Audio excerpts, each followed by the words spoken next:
Assalamualaikum warahmatullahi wabarakatuh.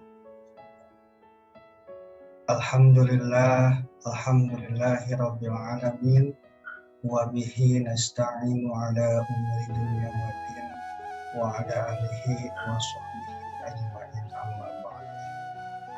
Selamat pagi anak-anakku kelas 7 SMP Negeri 1 Ciranjang yang Bapak banggakan dan Bapak cintai. Puji dan syukur mari kita panjatkan kehadirat Allah Subhanahu wa Ta'ala, karena berkat rahmat dan ridhonya kita masih diperkenankan untuk mengikuti pelajaran di sekolah tercinta kita ini. Dengan mudah-mudahan Allah Subhanahu wa Ta'ala memberikan ridho kepada kita sehingga pembelajaran pada hari ini berjalan dengan lancar, kemudian kita dapat ilmu yang bermanfaat. Amin ya Allah ya Rabbal Alamin. Anak-anakku, gimana kabarnya?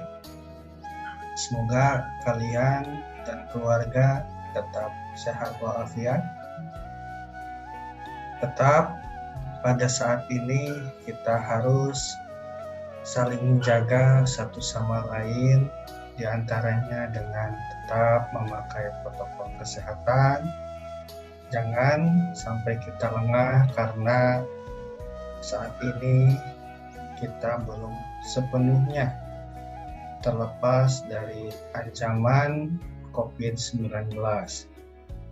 Baik, pada kesempatan yang berbahagia ini, Bapak akan memberikan pelajaran kepada kalian.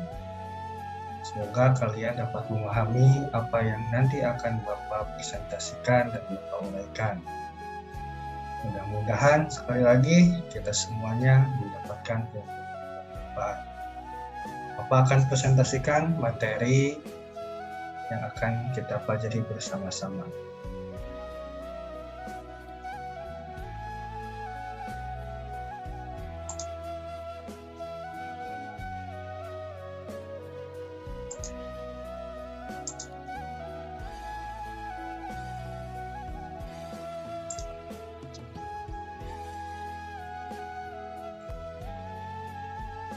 Pada kesempatan yang berbahagia ini,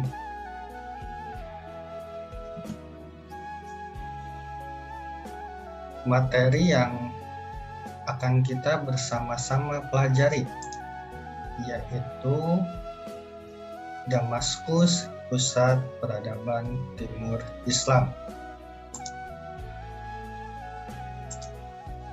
Jadi materi pembelajaran pada hari ini adalah Damaskus. Setelah masa Al-Khulafa Ar-Rasyidin berdiri sebuah dinasti yang disebut dengan Bani Umayyah. Nah, Muawiyah bin Abu Sufyan bin Harb bin Abdul Manaf adalah pendirinya. Jadi pendiri dari dinasti Bani Umayyah yaitu adalah Muawiyah bin Abu Sufyan. Silsilahnya bertemu dengan Rasulullah pada Abdul Manaf, keluarga Hashim atau Bani Hashim, menjadi panggilan bagi keluarga Rasulullah SAW.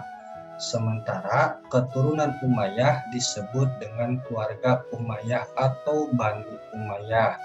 Nah, saat ini Damaskus menjadi ibu kota Suriah.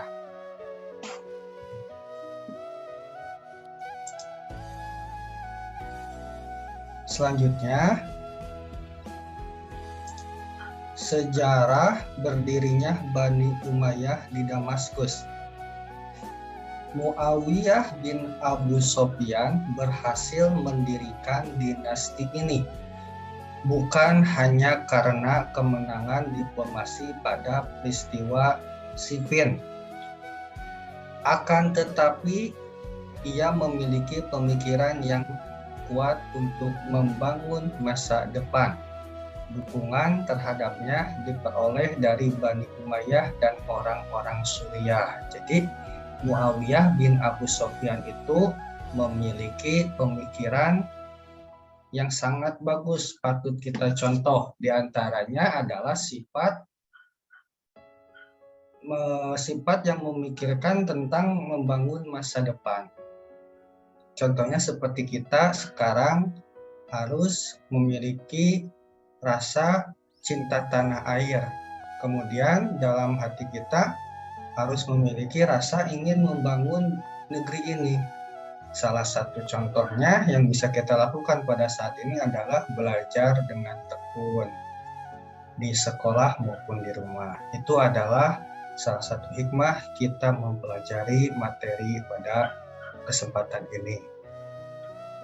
Muawiyah bin Abu Sufyan sebagai khilafah pertama yang mengubah pemerintahan dari demokratis menjadi kepemimpinan yang turun-temurun. Pada awal pemerintahan Muawiyah bin Abu Sufyan, wilayah diperluas hingga ke India. Ke India dia mengutus Muhalab bin Abu Sufro, Yazid bin Muawiyah memimpin perluasan ke wilayah barat daerah Bizantium. Perluasan mencapai pula daerah luar Arab seperti kota Konstantinopel. Dinasti ini telah menggapai berbagai kemajuan, perkembangan, dan perluasan daerah. Hikmahnya di antara pembelajaran hari ini yang kedua adalah ketika seseorang memiliki pemikiran yang sangat cenderung memikirkan masa depan, maka orang tersebut akan meraih hal-hal yang positif. Dikarenakan sesuatu yang kita dapatkan itu berawal dari pemikiran kita yang positif. Seperti halnya yang dicontohkan oleh Muawiyah bin Abu Sufyan, beliau itu memiliki pemikiran yang kuat untuk membangun masa depan. Nah, kita sebagai peserta didik atau sebagai anak daripada orang tua kalian harus memiliki pemikiran yang bagus seperti Muawiyah, harus memikirkan masa depan.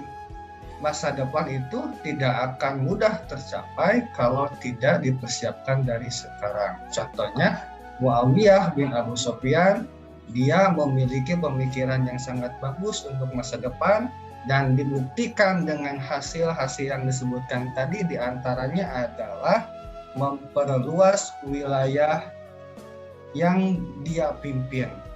Itu adalah salah satu hikmah yang bisa diambil dari pelajaran ini. Kemudian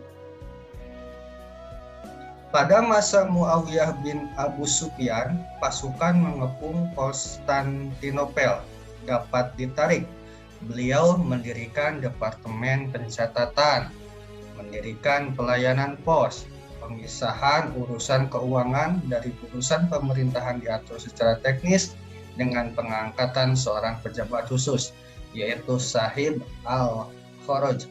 Penambahan wilayah kekuasaan diperluas pada masa pemerintahan Walid bin Abdul al-Malik, yaitu pada 86 sampai 96 Hijriah atau 705 sampai 715 Masehi. Keadaan dalam negeri dalam kondisi aman, semua permasalahan bisa teratasi pada masa Abdul al-Malik bin Marwan. Begitu kemajuan peradaban dapat dicapai khususnya pada bidang politik di masa Walid bin Abdul al-Malik. Selanjutnya, Walid bin Abdul al-Malik berusaha memperluas wilayahnya sampai ke wilayah Afrika Utara, yaitu ke Al-Aqsa dan Spanyol. Kegigihan dan keberanian Panglima Perang Musa bin Nusair dapat membuka peluang untuk melakukan langkah memperluas wilayah dengan mengirim Tariq bin Ziyad untuk merebut Andalusia. Pada tahun 711 Masehi, Tariq bin Ziyad berhasil menduduki sebuah selat antara Afrika dan Spanyol, yaitu Selat Gibraltar yang diambil dari kata Jabal Tariq. Khilafah ketiga yang besar pada dinasti ini adalah Umar bin Abdul Aziz. Ia terkenal dengan ketakwaan dan keadilannya. Di Madinah, ia menghabiskan waktu untuk belajar ilmu agama, khususnya bidang hadis. Pada awalnya, dia pejabat yang kaya raya. Ketika menjadi khalifah, berubah menjadi orang yang zuhud, bekerja keras, sederhana, dan pejuang tangguh. Tanah, perhiasan istri, dan kekayaan lainnya diberikan kepada Baitul Mal. Dalam pemaparan materi ini, ada satu sosok yang harus kita jadikan tauladan. Yang tadi pertama yaitu Muawiyah bin Abi Sufyan, sekarang ada Umar bin Abdul Aziz. Apa yang bisa kita ambil dari sosok Umar bin Abdul Aziz? Di antaranya, beliau adalah seseorang yang waktunya itu dipergunakan untuk belajar ilmu agama, khususnya bidang hadis. Nah, pada sosok Umar bin Abdul Aziz ini, maka kita harus bisa mengambil contoh. Di antaranya adalah, jika kita ingin menjadi seorang yang bertakwa terhadap Allah, dan di kemudian hari kita ingin menjadi pemimpin yang adil, maka kayakanlah diri kita ini dengan ilmu agama maupun ilmu yang di luar agama yang bersifat manfaat.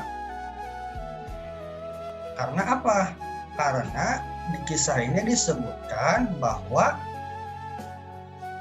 Umar bin Abdul Aziz itu memiliki ketakwaan dan keadilan. Nah, ketakwaan dan keadilan itu Bapak sangat yakin pendapat Bapak didapatkan daripada ilmu-ilmu yang dia cari kemudian dia amalkan. Jadilah seorang Umar bin Abdul Aziz yang memiliki ketakwaan dan keadilan. Semoga Bapak, kalian semua terus semangat untuk mencari ilmu, baik itu ilmu agama maupun ilmu dari agama atau ilmu yang selain ilmu agama yang sifatnya bermanfaat.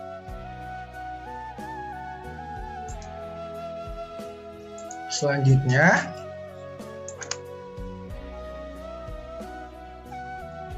Umar bin Abdul Aziz memiliki kebijakan pemerintahan yang mendukung pada kemajuan. Ia memerintahkan pengumpulan hadis. Ia mampu mendamaikan antara Muawiyah, Khawarij, dan Syiah. Gaji gubernur dinaikkan, pemerataan kemakmuran diberikan melalui santunan kepada fakir miskin. Dinas pos diperbaharui kedudukan orang non-Arab yang dinomorduakan dengan orang-orang Arab menjadi disamakan. Ia mampu menciptakan kesatuan Muslim secara umum. Selain itu, pajak dapat dikurangi, pembayaran jizyah dihentikan bagi orang yang baru masuk Islam. Dan Marwan bin Muhammad merupakan khilafah terakhir Umayyah di Damaskus. Pemerintahan pada masanya sedang mengalami perpecahan. Masa jabatannya hampir seluruhnya difokuskan untuk menjaga kekuasaan Umayyah seperti rongrongan dari keluarga Abbasiyah. Selanjutnya, kekuasaan dikalahkan oleh Abu al-Abbas al-Sapah dari keluarga Abbasiyah dalam sebuah pertempuran di Sungai Jab. Sekitar 300 orang lebih anggota keluarga Umayyah terbunuh. Marwan bin Muhammad mencari perlindungan. Ia berharap memperoleh perlindungan di barat, namun tertangkap di Sungai Nil. Meninggalnya Marwan menjadi tanda berakhirnya kekuasaan Umayyah di Damaskus. Namun, ada satu orang yang selamat dalam proses pembunuhan kepada keturunan Bani Umayyah, yaitu Abdul Ar-Rahman bin Muawiyah. Dia dapat lolos dengan melarikan diri ke Spanyol. Selanjutnya, pemerintahan Islam didirikan di Spanyol.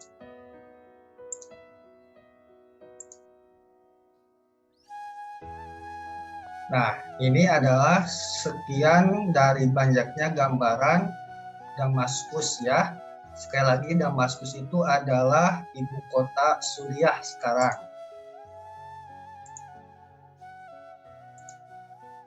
Nah, alhamdulillah pembelajaran pertemuan pertama telah selesai.